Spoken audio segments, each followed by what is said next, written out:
Welcome to the Fire and Earth podcast with your hosts, Jason Mefford and Kathy Gruver. Fire and Earth, giving you the keys to unlock your limitless potential. Hey everybody, welcome back to another episode of the Fire and Earth podcast. I'm your co-host, Kathy Gruver. And I'm Jason Mefford. And today we have Corey Blake with us. Hey, Corey. Woo! Woo! Hello, hello. Wonderful to be with you. We're so excited to have you. I'm so excited about this conversation. So tell everybody who you are, what you do, what led you to this moment in 10 words or less. Oh, good Lord. No. 9. That is a challenge. Today's limit is 9. Okay. Yeah. Today's We used a limit is lot of 9. words That's last good to time. know. As many words as you want. Thank you. Well, as you said, my name's Corey Blake. I run Roundtable Companies. We are a 16-year-old storytelling company. We work with CEOs, thought leaders, and organizations to help to unearth the authentic story that expresses the heart behind an individual or a brand. Like, really, what are they destined to do in the world? Which is not an easy story for people to tell. And I got here by way of acting initially. I was taught on the stage and then went out to Los Angeles for 10 years, where I worked very heavily in commercials in front of the camera for major brands, also on some television shows, a little bit of film work. But ultimately, that was a world where I was a crayon in other people's crayon box, and never felt a strong sense of belonging at the level I was working at. You know, I was coming in at kind of a guest at other people's dinner tables, and I loved it while I was there, and eventually had this moment of realization of, this pays very well. Everyone externally thinks I'm successful, and yet I feel pretty empty. What do I do with that? And right, so then I had to have Welcome to Hollywood. I had to have my moment of awareness and start shifting, and so I formed a writing company that, and because of the LA background, eventually we started attracting people who really needed support with books. Yeah. And I found that was a place where we could have a monumental impact without having to have 10 million and up budgets. Like, we could really change lives at various scales. And then we became a big part of the conscious capitalism movement, and we do a tremendous amount of personal development within our organization. And so we really, everything we do centers around our stories, the stories that we resist, the stories that define, right, what we're meant to do in the world, that have been living within us, but that most people have not been taught to excavate. We help unearth those and tell those. Well, and I just have to, since you dropped conscious capitalism, just for a little plug, because most people don't actually know what it is. So we're going to get into like the really juicy stuff. But since you dropped that, just give people the 1 minute background on what that is, because most people do not know that it exists.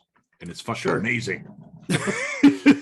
Well, yeah, I mean, right, capitalism has become a very dirty word. And so capitalism being that thing that we think of all profit-driven motivation for organizations. And conscious capitalism was founded initially by John Mackey, the founder of Whole Foods, as a movement. It's maybe 15 years old at this point, a movement of organizations who are focused on not only being profitable, but doing good in the world as a part of that profitability, and not just taking the profit and using it for good, but actually doing good with how they function on a day-to-day basis, the lives of their customers, the lives of their employees. It's a very aspirational movement in that being a conscious business is not simple or easy. It requires a tremendous amount of energy, thought, and intentionality, and expense. Right? We invest in being conscious within our organizations. And it's a powerful movement. I've been a part of it since the end of 2014. And I think it's a beautiful group of humans aspiring to do something that is not easy by any means. Yeah, that's great. And what a great definition. Like, I knew sort of like up here what it was, but that was a great definition to kind of get into the nuts and bolts of it. I mean, it's sort of self-explanatory putting those two words together, but yeah, I like how you define that. And you and I have a similar background. I also landed in Hollywood after being trained on the stage, and did 10 years before I went, not with the kind of success you did, but kind of going, what am I doing here? Like, this is so, I'm very, if I'm going to do it, I'm going to do it well. I'm going to succeed at it. And that's acting is like one of the few professions where you can have a degree, you can be really good at it, you can work your tail off and still be a waiter. And it's like, Yes, what am I, you can. it would see, you don't do that with law school. You don't pass the bar and be like, oh, I guess I'll wait tables. It's like, so yeah, you and I have a similar background. And I love that you parlayed your acting experience and the creativity into something else. So one of the things you said that stuck out to me was the stories that people resist. So do you find one particular sort of theme of story that people don't want to touch, or is that just such an individual thing? And maybe give an example of what we might be resisting. I think it is very personal, but of course there are themes that most of us can relate to. In essence, when you get into the personal development realm, I'm sure you're familiar with, like, there's the shadow work, right? There's the stuff about our personalities that we prefer to put on a shelf because it's way more comfortable for us. It's just a part of being human, right? It's this beautiful reality of being human. We talk about it. We have a storytelling course that I just love to death and feel like is really a piece of my, like, why I'm here on this planet. And within that, we talk about superpowers and kryptonite. And the gifts that we manifest at a very young age, those are manifested because there comes a time in our childhood, everyone faces this, where the world becomes unsafe. Why it becomes unsafe is unique to each of us, like those circumstances. But because we don't have a superpower tool belt at that point in our lives, we have very little tools as a very young person.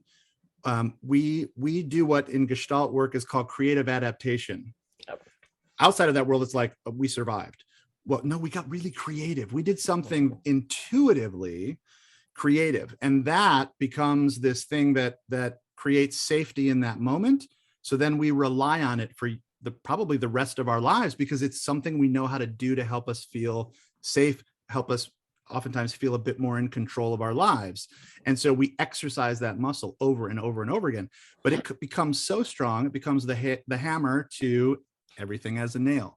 So the resistance is often the way we misuse that superpower, which is hard to think of, because I think we all come at it, we tend to come at it with good intention. But it's not always the appropriate tool for the job. And sometimes it can create a lot of damage and a lot of hurt.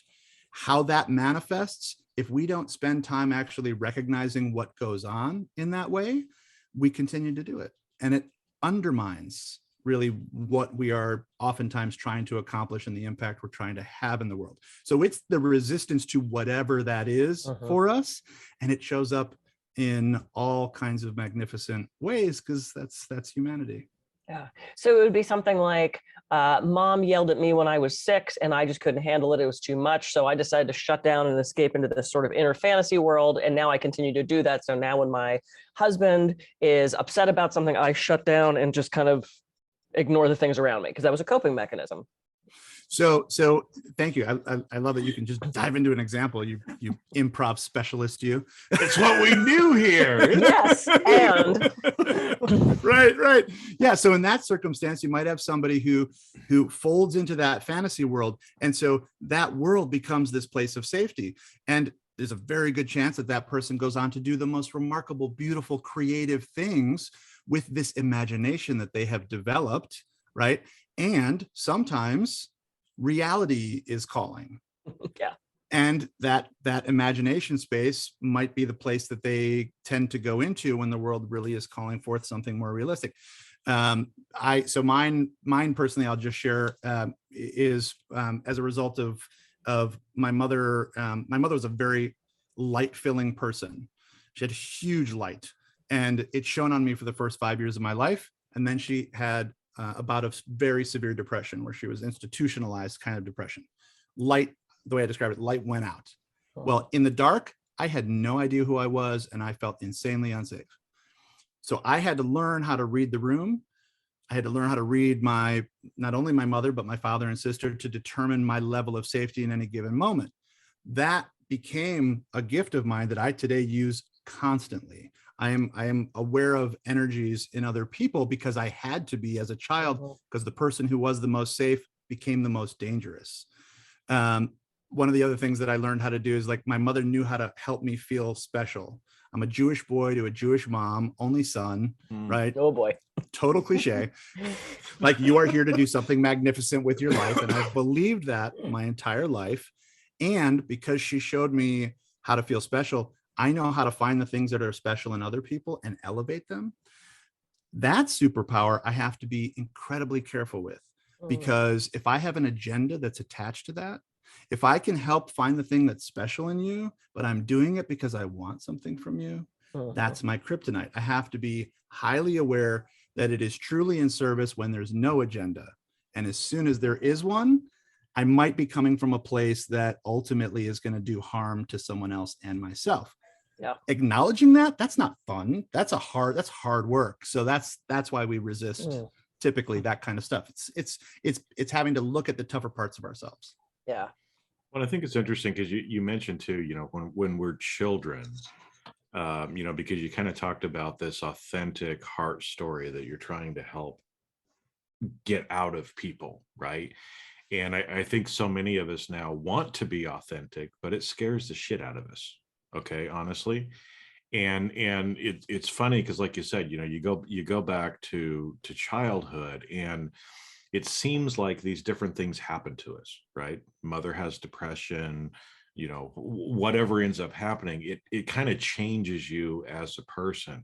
That little boy with the light, with the joy in his eye, you still have it, but kind of a lot of times as we grow and adult, right, we put those childish things away.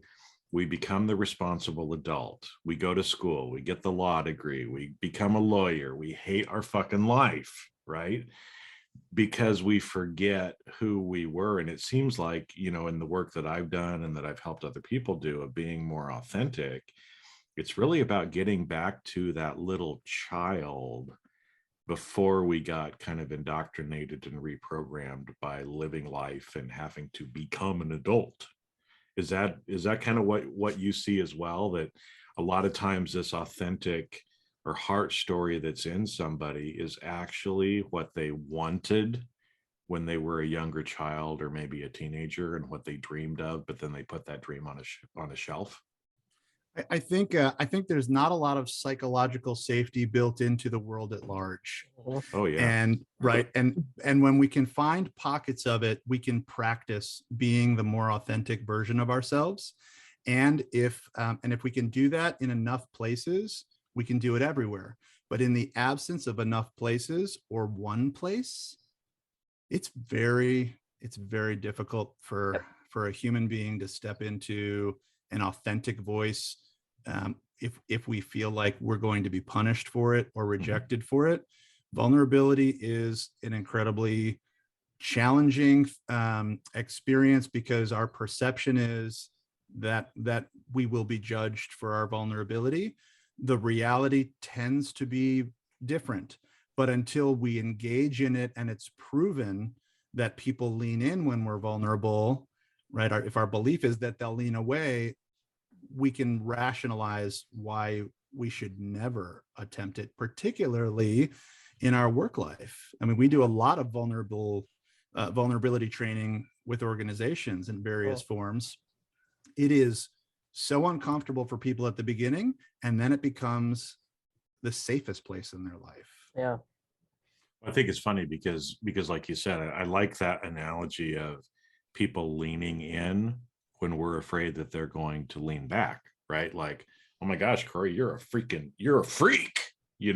Most people don't actually respond that way. When we actually show who we are, they're like, holy crap, you like that too? I love that, right? I mean, and people, it's like, that's how we really get that connection with other people, because so many people don't feel safe, right? I was watching one of the documentaries about Woodstock last night, and the thing that just kept coming through was all these kids going to Woodstock, and they're like, man, there's 500,000 of us that think the same way. I didn't think anybody else thought the same way, right? It's that kind of feeling, right? That the more that we become authentic and have that safe space, people lean in more than they actually lean out. We all have the need for belonging. Okay. And Woodstock is just as alluring, I think, and safe for a certain demographic as this truck protest is in Ottawa, Canada right now. I'm paying a lot of attention to that because we have an employee that lives there. And I was reading an article last night about what's going on there that got a little personal with some of the folks there. And I think my impression was they found a sense of safety and belonging they didn't find elsewhere. Whether they share the ultimate beliefs or whether they're there for a sense of belonging that's not getting fulfilled other places, I think on both sides of that spectrum, Woodstock or a protest, right? It's very similar. Well, and if you look, I started to work on a project called Us Versus Them, which ended up getting shelved, but it was about, well, I mean, it's in the title, Us Versus Them, but I interviewed an ex-skinhead, and I interviewed somebody who tries to get people out of KKK and old gang members. Well, that's exactly what it is. You don't feel like you belong anywhere. So suddenly this fringe organization like takes you in and makes you feel safe and makes you feel special. This is how gangs and QAnon and all this stuff happens. And so I guess the question is, how can we find that within ourselves or with our close partners and our own little niche of people so that we don't feel so lost and floating around through the universe? What a lovely, beautiful question. Ultimately, I think, right, there is belonging in community. There is, you're highlighting this very unique belonging within myself. Like, how do I feel about me and the board of directors I carry around in my head who love to be very vocal, right? Like there's a we inside of me. Ego states. We talk about ego states and internal family systems a lot. It's one of my areas. Oh, I love it. I love it. Yeah. It's all up there. So, yep. so there is the internal community. We have to acknowledge that, right? And but finding positive places to get that sense of community that want our authentic expression. And ultimately, my hope would be that we define authenticity as the sharing of our light and dark, as opposed to my authentic is just expressing or vomiting my anger on everybody, right? Like there are some communities where that is the thing that can bond people together. And of course, that's a very powerful force in the world that can be very destructive. It's also voicing something that is needed and not tended to. So there is meaning that can be taken from that. But finding places where psychological safety is being paid strong attention to, being manifested, places where people are coming together and particularly agreeing that when we're together, we're going to be present with one another, which is a huge piece. We are going to do our best to suspend our judgment, and where we are going to set aside our human desire to fix each other or solve each other's problems, and instead focus on simply being with each other in an experience while each other does their own work. Like essentially the opportunity for us to be together where you can be your own hero instead of needing to be rescued by somebody else. That's a very powerful experience for people. That's the transformational stuff we want more of, I think. Yeah. I love that idea of be your own hero, because so many of us live from the external. It's like we feel validated, we feel safe because of, right, what other people are telling us, or you're a good boy, Jason, you did that good, whatever it is, right?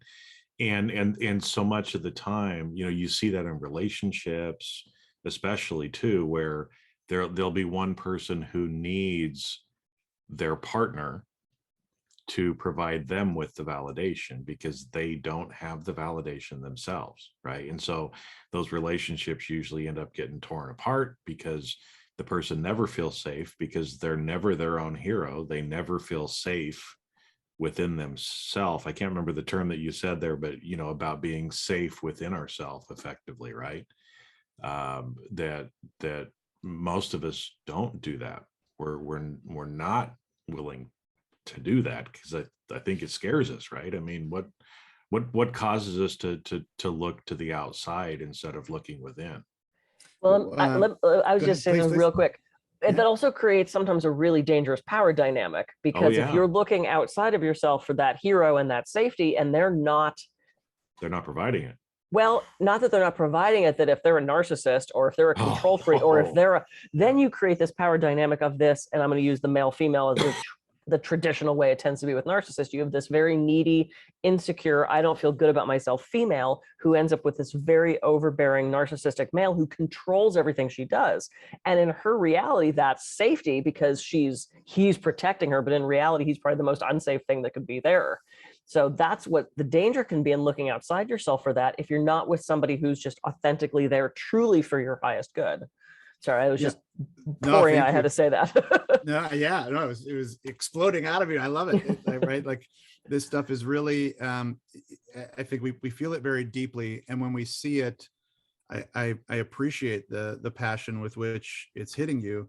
I think you're highlighting that ultimately, I think psychological safety is something we tend to learn externally, and then over time we figure out how do we manifest our own psychological safety, so wherever we are, we don't have to be so reliant on the community.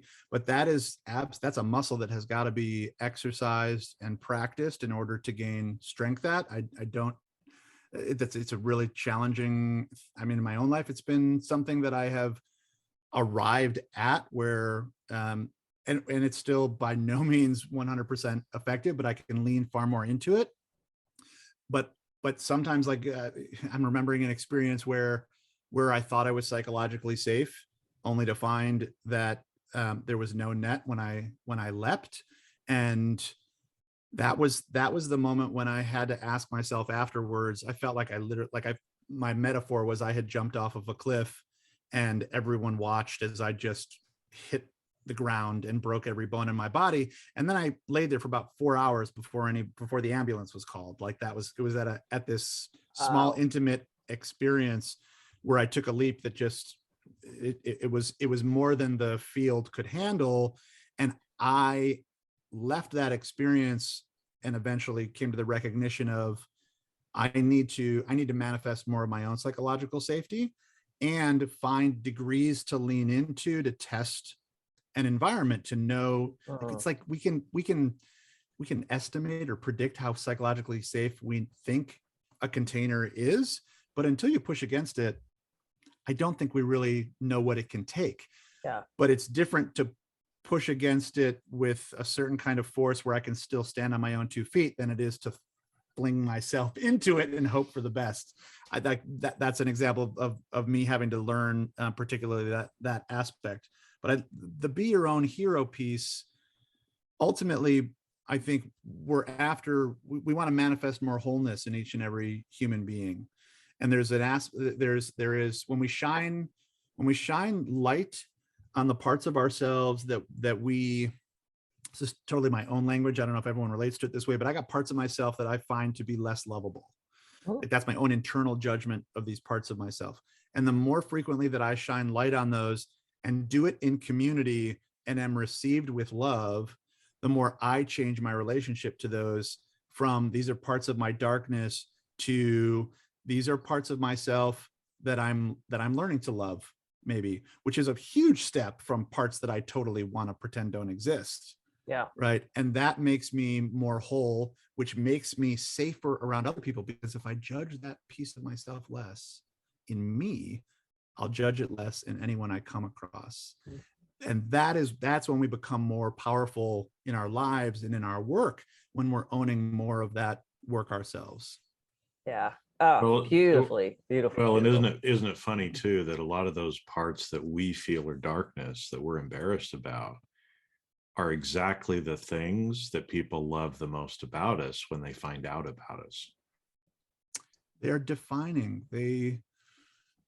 So we tend to view that survival time when we were young. It's not unusual that we see people view it as weakness, right? So if you have a child, for example, who had a violent parent who was abusive, that child may learn to become invisible to protect itself, right? If I shrink away, and dad sees me less frequently, I get hit less. Well, it's very easy for, I think, that human being to look at what happened and how they reacted as weakness. I wasn't strong enough to stand up to dad. Right. And yet, if we can help reframe, no, you in your need to survive, you learned how to become less visible as a protective mechanism. And now in your life, where are the places every day where you find yourself blending in as an act of service? I guarantee it's there, and it's probably everywhere. But if we don't see it and we're not looking for it, right? This person may be incredible at active listening. Somebody who you don't realize is listening until suddenly they say something, and it's, holy smokes, you've been listening very closely. And they know things because they blend, but they're paying very close attention, right? That kid, when they were young, it's not that they just blended into the wall and then stopped paying attention to dad. They paid attention to every movement of someone, you know. So there are things that we tune very highly. We have incredible radar. All that got developed at that young age. But if we don't ever have the moment of reframing it as a gift, we don't gain the power and value, and we don't often get to put it into greater service that I think is a beautiful opportunity for more reward for that person and for the world. Yeah. Wow. I love it. Does your company tend to work more with organizations, or do you work with individuals on helping them find the story? So we do both. I love organizational systems. There's something about what happens when we can help a bunch of individuals who also work together to find more of that wholeness. My goodness, it's like, if I'm a hero and you're a hero and you're a hero, well, what can we heroically do together?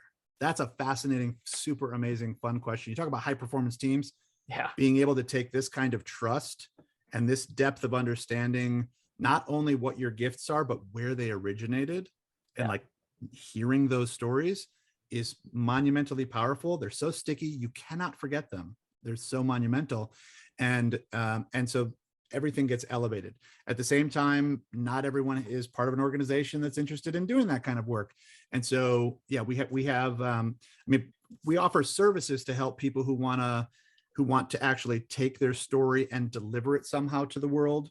We help people to do that artistically, which is essentially to say, we use a mechanism of entertainment in one fashion or another that emotionally opens up an audience so that something informative or educational can be delivered. Without the emotional piece, right? You get people who write books that become coffee holders. Like, if you want someone to read every page and truly be moved by it, then we want to deliver it artistically. So there's emotion first. So we help people to do that who are interested in actually using their story for something externally. Not everyone is necessarily on that path. Some people simply want to better understand themselves so that something else can happen or be made possible. Maybe they're trying to find their soulmate, and they're like, if I knew myself better and I could become a beacon for the right person, like I have to become visible to this other person in the world. How do I become visible authentically? Well, unpack your story in this way. So for those people who aren't necessarily interested in something that's going to be published or packaged or put out in the world, that's where our courses are monumental. And we just developed this actually during the pandemic, this course that it's a 12-week course that people go through, where we take the hero's journey and we help them unpack each of the correlate moments in their life to the hero's journey. And really center in on a big ordeal that they've overcome, where their ordinary world that they started from in that hero's journey really is that place of youth, right? Where those gifts first manifested. And so they go through this beautiful process. So it's like, we're doing the work alone because it's very personal, but they're doing it in community. And then eventually they get to a point where they share their stories with each other. And that's this stunning moment of transformation.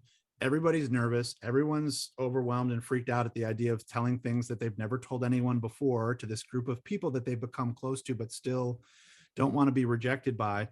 And when they do, and this love pours back on them, there's this profound healing that happens, and this new ownership of this thing I thought was ugly about myself. Wait a minute. It's beautiful. Well, what do I do now? Who do I get to be now? It's this moment of unfolding that I just feel so privileged and blessed to be a part of. Wow, that's so cool. I love this cover. This has been so amazing. We could talk to you for hours. And of course, we're out of time because that's exactly what happens. And I've taken a page of notes, which I don't typically do. Jason's a note taker. So any final thought, Jason, before we wrap up, and we'll hear our final thought from Corey? I think this is beautiful. Obviously we're talking about story, but we're talking about a lot of other stuff here too, right? And I love this whole idea of be your own hero.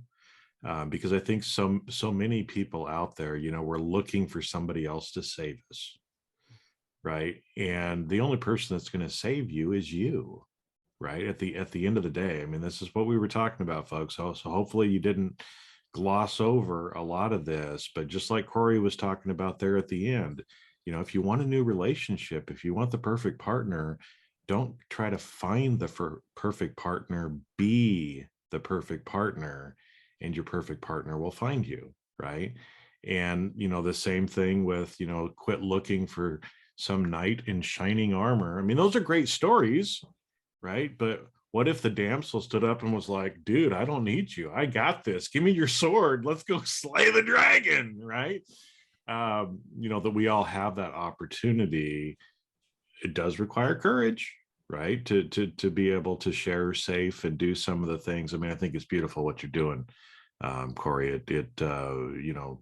Sitting in one of those community things afterwards where people are sharing has just got to be so beautiful. So anyway, those are my 2 cents. That's about all it's worth. So yeah. Oh man. All right, Corey, this has been so great. We'll have to have you back. And I know you have a partner in crime too who couldn't be with us today. So we'll get both of you on and we'll have an even bigger conversation about this. So how can people reach you? What's the best way to find you and sign up for some of your programs and courses? Thank you so much. So we're at roundtablecompanies.com. That's companies with an IES. We are also on Clubhouse under Roundtable Companies. We have a room that we gather people every Tuesday evening for vulnerable storytelling, and sometimes we play Vulnerability is Sexy, one of our games that we've created to actually manifest these kinds of deep, profound connections in a very short amount of time. So they can find us on Clubhouse. You can find me on social media under Corey Blake 9000. Would love for people to reach out. Cool. This has been such an amazing conversation. Thanks for being on. I know this is going to help and inspire a lot of people. So just been a great conversation. Thank you so much. I feel very blessed to be here. Oh, we're happy to have you. All right. I'm Kathy Gruver. I can be reached at kathygruver.com. And I'm Jason Mefford. I can be reached at jasonmefford.com. So go out this week, start becoming your own hero, and then we will catch you on the next episode of the Fire and Earth podcast. See ya. See ya.